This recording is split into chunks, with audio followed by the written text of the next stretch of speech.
سلطان العارفین برہان الواصلین حضرت سخی سلطان باہو رحمۃ اللہ تعالی علیہ کے عرس مبارک کے موقع پہ آج ہم سب یہاں پہ جمع ہیں اور حضرت سلطان العارفین سخی سلطان باہو رحمۃ اللہ علیہ کی ذات اقدس کسی تعارف کی محتاج نہیں ہے، اور خاص طور پہ یہ اس سے قبل بھی ناچیز نے یہ چیز عرض کی تھی کئی مرتبہ کہ یہ یاد رکھنے کی ہے کہ حضرت سلطان العارفین رحمۃ اللہ تعالی علیہ اپنی کئی جہتوں کے ساتھ ہمارے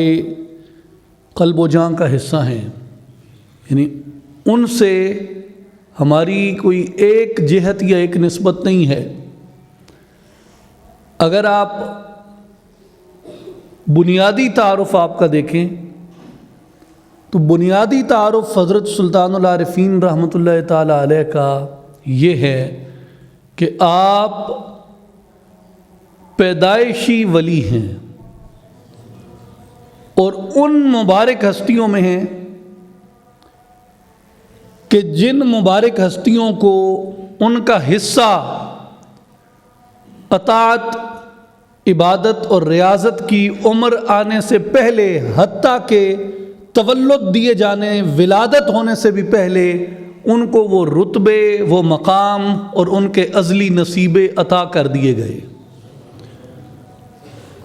جیسا کہ ام المومنین سیدہ عائشہ صدیقہ رضی اللہ تعالی عنہا کی روایت ہے صحیح مسلم میں کہ آپ فرماتی ہیں نبی اکرم صلی اللہ علیہ وآلہ وسلم نے فرمایا کہ جہنم کے لیے اس کے اہل پیدا کر دیے جاتے ہیں، اس کے اہل چن لیے جاتے ہیں جب کہ ابھی وہ اپنے آباء و اجداد کی صلب میں ہوتے ہیں۔ اسی طرح جنت کے لیے بھی اس کے اہل چن لیے جاتے ہیں اس حالت میں کہ ابھی تک وہ لوگ اپنے آباء و اجداد کی پشتوں میں ہوتے ہیں۔ تو جنت کے اہل آباء و اجداد کی پشتوں میں بھی جنت کے اہل ہوتے ہیں، اور جہنم کے اہل آباء و اجداد کی پشتوں میں بھی جہنم کے اہل ہوتے ہیں۔ اور جو اللہ تبارک و تعالیٰ کے قرب کے، اس کی معرفت کے، اس کے عشق کے متلاشی ہوتے ہیں، وہ اپنے آباء و اجداد کی پشتوں کے اندر بھی سلطان العارفین ہوتے ہیں۔ جیسا کہ سیدنا غوث الاعظم پیران پیر شیخ عبد القادر گیلانی رضی اللہ تعالی عنہ فرماتے ہیں کنت قطبا فی نطفۃ الآبائی، میں تب بھی قطب تھا جب اپنے آباء و اجداد کے نطفے میں تھا۔ تو یہ ازلی نصیبہ ہوتا ہے، یہ چیزیں بدون اطاعت اللہ تبارک و تعالیٰ ان لوگوں کو عطا کر دیتا ہے،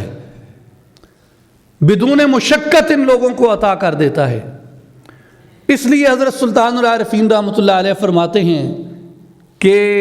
جو خود صاحب کمال ہے، خود کسی درجے پہ پہنچا ہوا مرشد کامل، اکمل اور مکمل ہے، اگر وہ چاہے تو اپنے طالب کو گنج بے رنج عطا کر سکتا ہے اور راز بے ریاضت عطا کر سکتا ہے، کہ خزانہ بغیر مشقت میں سے گزارے دے دے، اور اگر وہ چاہے کہ راز تک پہنچانا ہے تو لمبی ریاضت کے بغیر بھی عطا کر سکتا ہے۔ اس کی ایک توجہ کافی ہوتی ہے، جسے علامہ اقبال کہتے ہیں کہ مرد مومن کی نگاہ غلط انداز ہے بس، کہ ایک ترچھی نگاہ کسی اللہ والے کی پڑ جائے انسان کی زندگی بدلنے کے لیے وہی کافی ہے۔ تو حضرت سلطان العارفین سلطان باہو رحمۃ اللہ علیہ کا بنیادی تعارف اور جو بنیادی نسبت ہے لوگوں کی ان سے وہ یہ ہے کہ آپ اپنی ولادت سے ہی سلطان العارفین ہیں، اور اللہ تعالیٰ نے ان کو وہ قدرتیں دی ہیں، وہ طاقتیں دی ہیں جو ہمارے وہم و گمان سے بھی باہر ہیں۔ اسی طرح حضرت سلطان العارفین سلطان باہو رحمۃ اللہ علیہ نے اپنی جو کتب تصنیف فرمائی ہیں وہ خالص علم توحید اور علم مشاہدہ ہے، یعنی یہ تو یہاں کی تربیت کا اور ماحول کا اثر ہے کہ ان کتب کو سمجھنا آسان ہو جاتا ہے، وگرنہ اگر آدمی کسی کامل کی صحبت میں نہ بیٹھا ہو، کسی اللہ والے سے باطنی علم نہ سیکھا ہو، تو عام لوگوں کے لیے حضرت سلطان العارفین رحمۃ اللہ تعالی علیہ کی کتب مبارکہ کو سمجھنا نہ صرف مشکل ہے بلکہ ناممکن کی حد تک ہے، کیونکہ یہ علم توفیق ہے، اور یہ بغیر شوق کے، بغیر لگن کے، بغیر عشق کے سمجھ نہیں آتا۔ اگر آپ آگ کو استعمال کرنا نہیں جانتے کہ یہ آپ نے شمع جلا لی، یا آپ نے مشل جلا لی، یا آپ نے چولہا جلا لیا، یا آپ نے تنور جلا لیا، یا آپ نے بھٹا جلا لیا، تو اس کا مطلب یہ ہے کہ آپ آگ کو استعمال کرنے کا طریقہ جانتے ہیں، اور آگ آپ کو نقصان نہیں دے رہی، وہ آگ آپ کے لیے نفع مند ہے۔ اسی طرح جو عرفاء کا کلام ہوتا ہے یہ آگ کی مانند ہوتا ہے، اگر آپ آگ کو استعمال کرنے کا ہنر نہیں جانتے، یہ آگ آپ کے لیے نفع بخش ہونے کی بجائے آپ کے ایمان کو جلا بھی سکتی ہے۔ یہ مشکل علم ہوتا ہے، یہ مشاہدے کا علم ہوتا ہے، اور حضرت سلطان العارفین رحمۃ اللہ علیہ نے اپنی فارسی کتب مبارک کے علاوہ آپ نے اپنا جو سرائکی پنجابی، یہ جو ہماری مقامی زبان ہے، اس کے اندر جو کلام مبارک لکھا ہے، ابھی زبان کے مسئلے سے ہی مجھے یہ بات ذہن میں آئی کہ حضرت سلطان العارفین رحمۃ اللہ تعالی علیہ کا جو کلام ہے، آپ کا کلام مبارک اس خطے کے اندر ایک یونیفیکیشن فورس کی حیثیت رکھتا ہے۔ میں نے یہ سعادت حاصل کی ہے پاکستان کے طول و عرض میں سفر کرنے کی۔ ہم جب سرائکی علاقے میں جاتے ہیں جہاں سرائکی زبان بولی جاتی ہے، تو وہاں پہ جتنے لوگ سلطان العارفین حضرت سلطان باہو رحمۃ اللہ علیہ کا کلام پڑھتے ہیں، آپ کا کلام سن کے یوں لگتا ہے کہ یہ کلام سرائکی زبان میں لکھا گیا ہے۔ اور جب آپ پنجاب، یہ جو سینٹرل پنجاب ہے، اس میں آتے ہیں تو آپ یہاں کے لوگوں کے لب و لہجے میں جب حضرت سلطان العارفین کا کلام سنتے ہیں تو آپ کو یوں لگتا ہے کہ یہ کلام اس سینٹر پنجاب کی زبان میں لکھا گیا ہے۔ اور یہ علاقہ ہے جس میں جنگ ہے، چنیوٹ ہے، اکاڑا ہے، جس زبان کو جانگلی زبان کہتے ہیں، رچناوی بھی اس کو کہتے ہیں، اس علاقے کے لوگ جب یہ کلام پڑھتے ہیں تو آپ کو یوں لگتا ہے کہ یہ رچناوی، جنگوچی، جانگلی زبان میں لکھا گیا ہے۔ اور آپ پٹھوار کی طرف چلے جائیں تو پٹھوار میں جتنے لوگ حضرت سلطان العارفین رحمۃ اللہ علیہ کا کلام پڑھتے ہیں، آپ کو سن کے لگتا ہے یہ پٹھواری زبان میں لکھا گیا ہے۔ یعنی یہ جس کو پنجابی کہتے ہیں، آپ اس کو سٹرکٹ میننگ میں پنجابی کلام نہیں کہہ سکتے، وہ چونکہ ایک معروف عام زبان ہے تو لوگ اس کو عرف میں پنجابی کلام کہہ دیتے ہیں، وگرنہ حضرت سلطان العارفین رحمۃ اللہ تعالی علیہ کے کلام کی زبان کا آج تک درست تعین ہی نہیں کیا جا سکا کہ یہ کون سی زبان میں لکھا گیا ہے۔ اور یہ اس کے اندر کمال ہے کہ اس کو جس خطے، یعنی یہ اس پورے خطے میں یہ بولی جہاں بھی بولی جاتی اور سمجھی جاتی ہے، یہ لوگ جہاں بھی اس کو پڑھیں گے وہ اسی اپنے لب و لہجے میں پڑھتے ہیں اور انہیں لگتا ہے یہ ہماری زبان میں ہے۔ یہ ایک لسانی کرامت ہے حضرت سلطان العارفین کی، یہ ایک لسانی کلامی کرامت ہے حضرت سلطان العارفین کی کہ ہر بندہ اس کلام کے ساتھ مانوس ہے، ہر آدمی اس کلام کے ساتھ مانوس ہے۔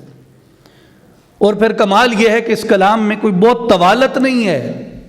کوئی بہت طویل نہیں ہے کلام، صرف 200 بیت ہیں اور ہر بیت میں 4 مصرے ہیں۔ کل کتنی لائنیں ہو گئیں؟ 800 لائنیں ہیں، 800 سطروں میں، یعنی 20-22 صفحے بنتے ہیں۔ چھوٹا یہ قاعدہ نہیں ہوتا نورانی قاعدہ، یہ نورانی قاعدہ جتنا کلام ہے، لیکن اس کلام کے اندر آپ جامعیت دیکھیں، جان دیکھیں، طاقت دیکھیں، دل دریا سمندروں ڈونگے کون دلاں دیاں جانے ہو، کون دلاں دیاں جانے ہو، وچے بیڑے وچے جھیڑے وچے ونج مہانے ہو، 14 طبق دلے دے اندر تمبو وانگن تانے ہو، جو دل دا محرم ہووے باہو سوئی رب پچھانے ہو۔ اور اس کے بعد حضرت سلطان العارفین رحمۃ اللہ تعالیٰ علیہ کا جو ایک بہت بڑا اعجاز ہے، بلکہ یہ اعجاز ہمارے اس خطے کا ہے، یہ اعجاز بھی ہمارے اس خطے کا ہے، تو یہ اعجاز ہے حضرت سلطان العارفین رحمۃ اللہ علیہ کا۔ آپ کا ایک کمال ہے کہ اور یہ اس خطے کے جتنے صوفیاء جو انگریز کے آنے سے پہلے تھے، یہ بات نوٹ کرنے کی ہے، تاریخی بات ہے، انگریز کے آنے سے پہلے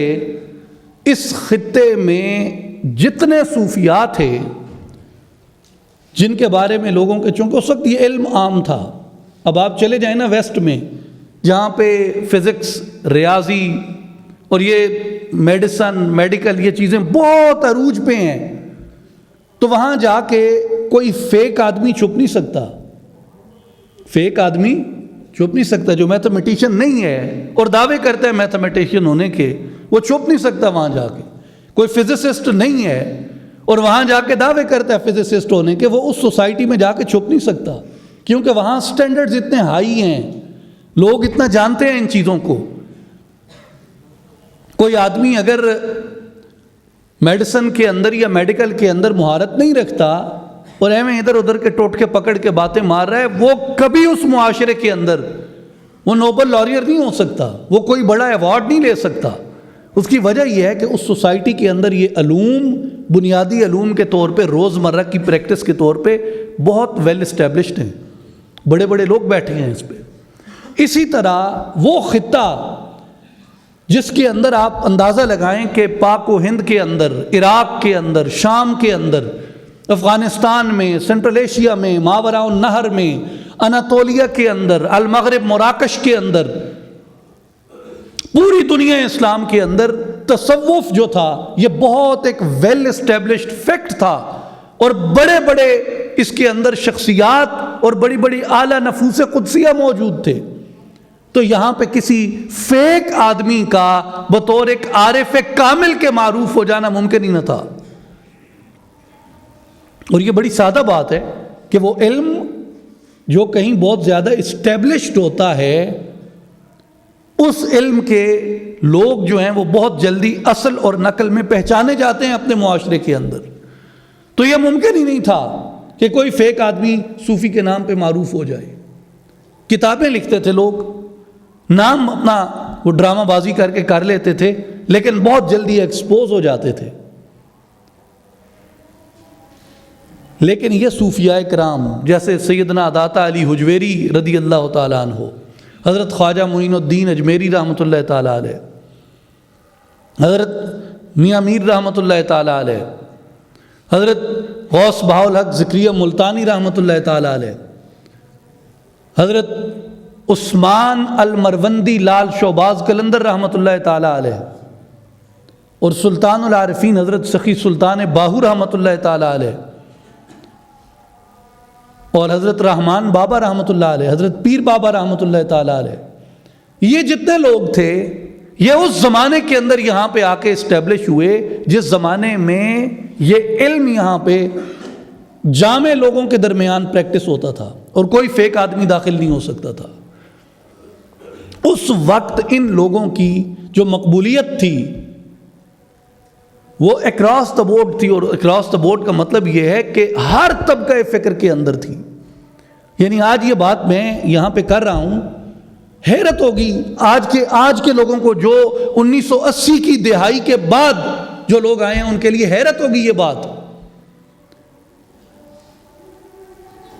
آپ سوچیں ہم کیسی سوسائٹی تھے، کیسا معاشرہ تھے، اور ہمیں اس فرقہ وارانہ سیاست نے کیا بنا دیا۔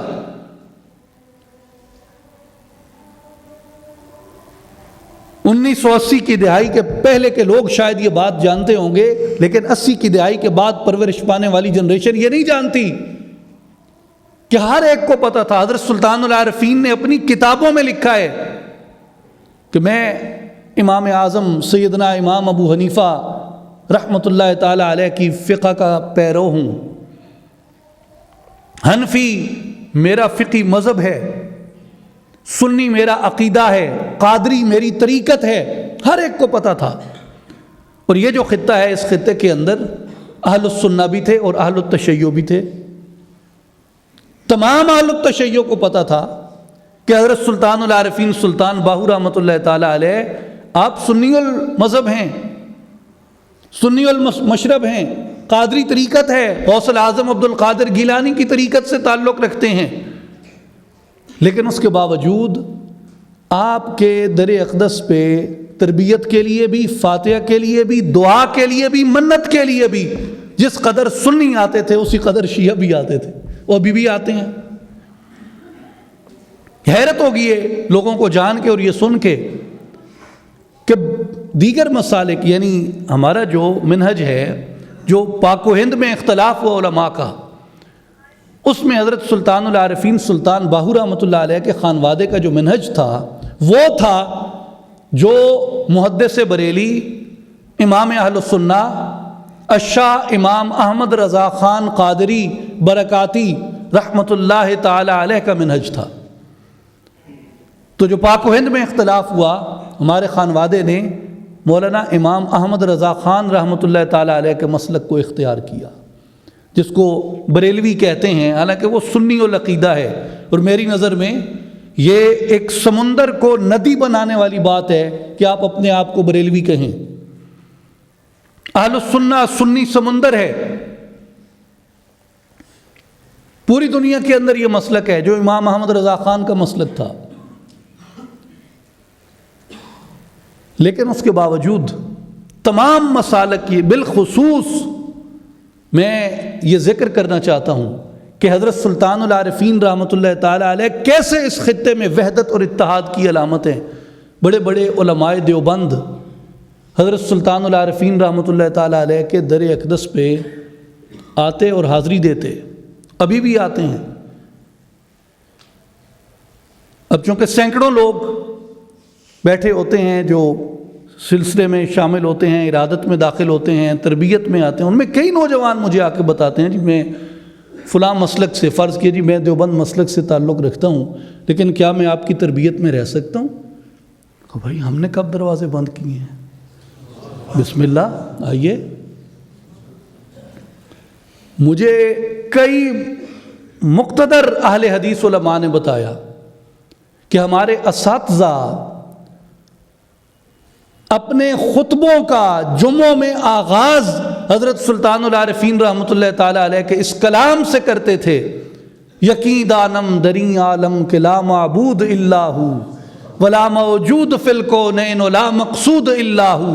چون تیغے لا بدستاری بیا تنہا چ غمداری مجو از غیر حق یاری کے لا فتاح الا ہو،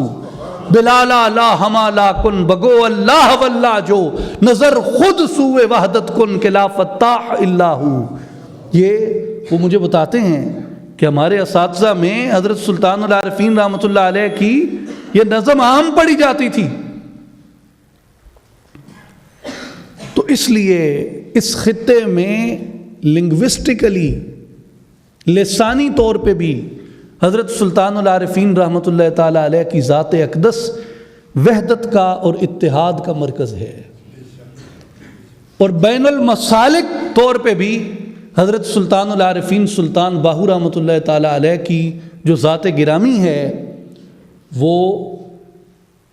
قبول عام کا درجہ رکھتی ہے، اور لوگ آپ کی تعلیمات سے استفادہ کرتے ہیں۔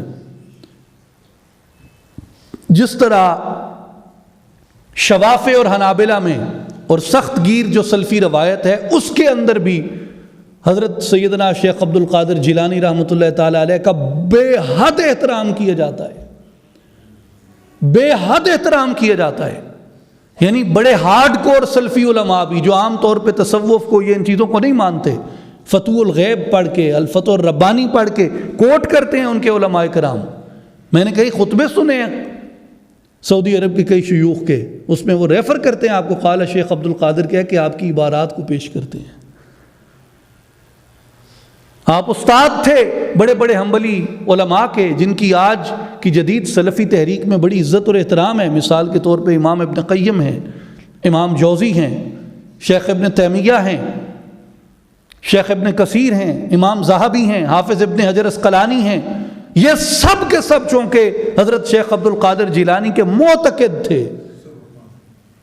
تو اس روایت کا اثر آیا ہے. اگر آپ نے توحید خالص پڑھنی ہے، اگر آپ نے توحید خالص پڑھنی ہے، آپ فتوح الغیب کو پڑھ کے دیکھیں، فتح الربانی کو پڑھ کے دیکھیں، پتہ چلے اللہ سے محبت اور اللہ جل شانہ سے تعلق کیا ہوتا ہے. توکل کسے کہتے ہیں، تسلیم و رضا کسے کہتے ہیں، صبر کسے کہتے ہیں، خشیت کسے کہتے ہیں، رقت کسے کہتے ہیں، ذکر کسے کہتے ہیں، عبادت کسے کہتے ہیں، سجدہ کسے کہتے ہیں، رکوع خشوع و خضوع کسے کہتے ہیں. غوث پاک کی کتابیں پڑھ کے توحید خالص سینے پہ کھلتی ہے. اسی طرح حضرت سلطان العارفین رحمۃ اللہ علیہ اس خطے کے اندر، اور پھر آپ کی ذات گرامی کا جو ایک امتیاز ہے وہ شریعت مطہرہ کے اوپر آپ کا اصرار تھا. جیسے آپ نے فرمایا کہ ہر مراتب از شریعت یافتم، پیشوائے خود شریعت ساختم، کہ میں نے ہر مرتبہ شریعت کے ذریعے سے حاصل کیا اور شریعت ہی کو اپنا پیشوا اور اپنا مرشد بنایا. اور جہاں تک تعلق ہے آپ کے کتب مبارکہ کا، تو آپ کی کتب مبارکہ تصوف کے بارے میں محض جمع و تخریج نہیں ہے، یہ محض اس بات تصوف کے حق میں دلائل نہیں ہیں، فلسفیانہ مشگافیاں نہیں ہیں، بلکہ یہ اکثر ناچیز یہ عرض کرتا ہے کہ تصوف کی کتب کی دو قسمیں ہیں. کتنی؟ دو. ایک تصوف پر کتابیں ہیں اور دوسری تصوف کی کتابیں ہیں. تصوف پر کتاب وہ ہوتی ہے جس میں جمع کر دیا گیا ہو احوال کو، عبارات کو، روایات کو، یا اس کے اس بات میں دلائل دیے گئے ہوں، یہ تصوف پر کتاب ہوتی ہے. اور پچھلے 200-250 سال سے تقریباً جو کتب آ رہی ہیں وہ تصوف پر کتابیں ہیں. لیکن جو تصوف کی دوسری کیٹیگری ہے کتابوں کی، وہ تصوف کی کتابیں ہیں جو ان سائڈ سٹوری آف تصوف ہے، اس کے اندر کا احوال ہے. یہ آپ کو ملتا ہے حضرت سلطان العارفین کی کتب میں، حضرت محی الدین شیخ الاکبر شیخ ابن العربی رحمۃ اللہ علیہ کی کتب کے اندر، حضرت پیران پیر شیخ عبد القادر جیلانی رحمۃ اللہ علیہ کی کتب میں، حضرت امام جنید بغدادی کے رسائل کے اندر. وہاں آپ کو یہ چیزیں ملتی ہیں. اور اس کی وجہ کیا ہے؟ کشف المحجوب کے اندر بھی. اور اس کی وجہ یہ ہے کہ یہ محض جمع و تخریج کرنے والے علماء نہ تھے، یہ اہل مشاہدہ کاملین و اکملین تھے. نزل علیہم الملائکہ، ان پر اللہ کی طرف سے فرشتے نازل ہوتے ہیں، ان پر اللہ کی طرف سے فرشتے نازل ہوتے ہیں. اور وہ کیا کہتے ہیں؟ اللہ تخافوا ولا تحزنوا، اب تم کوئی خوف نہ کرو اور نہ کوئی حزن رکھو، نہ کوئی غم رکھو. وَأَبْشِرُوا بِالْجَنَّةِ الَّتِي كُنْتُمْ تُوعَدُونَ، اور اس جنت کی بشارت دیتے ہیں آ کے جس کا تم سے وعدہ کیا گیا. اور کیا کہتے ہیں؟ نحن اولیاؤکم، ہم تمہارے دوست ہیں. نحن اولیاؤکم، یہ کون کہتا ہے؟ کون کہتا ہے؟ کسے؟ اولیاء کو. کون کہتا ہے؟ کسے کہتے ہیں؟ کیا کہتے ہیں؟ ہم تمہارے دوست ہیں. نحن اولیاؤکم ہم تمہارے دوست ہیں فی الحیات دنیا، دنیاوی زندگی کے اندر، وفی الآخرہ، اور آخرت میں بھی ہوں گے۔ اس پہ تفسیری استدلال اگر کیے جائے تو بہت وسیع تفسیری استدلال ہے اس آیت مبارکہ پہ، لیکن خلاصہ ان سارے مباحث کا یہ ہے کہ نحن اولیاؤکم فی الحیات الدنیا، امور دنیاوی میں جتنی چیزیں آ جاتی ہیں، جن میں مثال کے طور پہ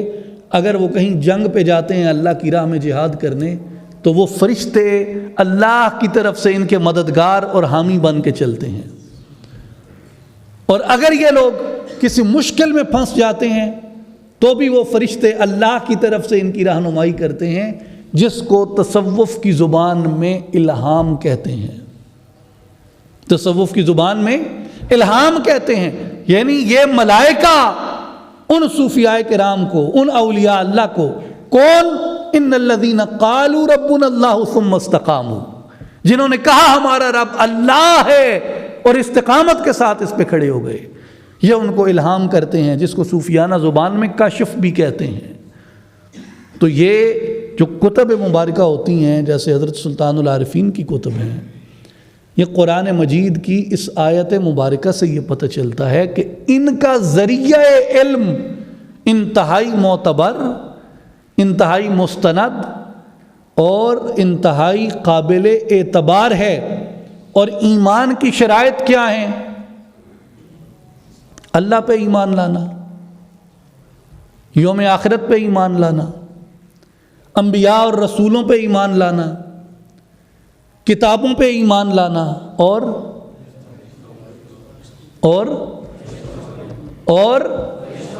فرشتوں پر ایمان لانا۔ تو کبھی غور کریں کہ فرشتے کیسے ہماری زندگی میں داخل ہوتے ہیں، قرآن مجید میں پڑھ کے دیکھیں۔ یعنی جو اینجل ہیومن ریلیشن شپ ہے، اس کو ہم کبھی نہیں پڑھتے، غور نہیں کرتے قرآن کے اندر، کتاب کے اندر، کہ کتنی جہتیں ہیں میری اور ملائکہ کے تعلق کی، انسان اور فرشتے کے تعلق کی۔ دیکھیں نا، اور کچھ بھی نہ ہو، سارا تعلق چھوڑ دیں، یہ دو تو بیٹھے ہیں نا، یہ دو بیٹھے ہیں نا، ایک میرا تعلق ہے نا، میری روزمرہ کی رویداد لکھ رہے ہیں وہ،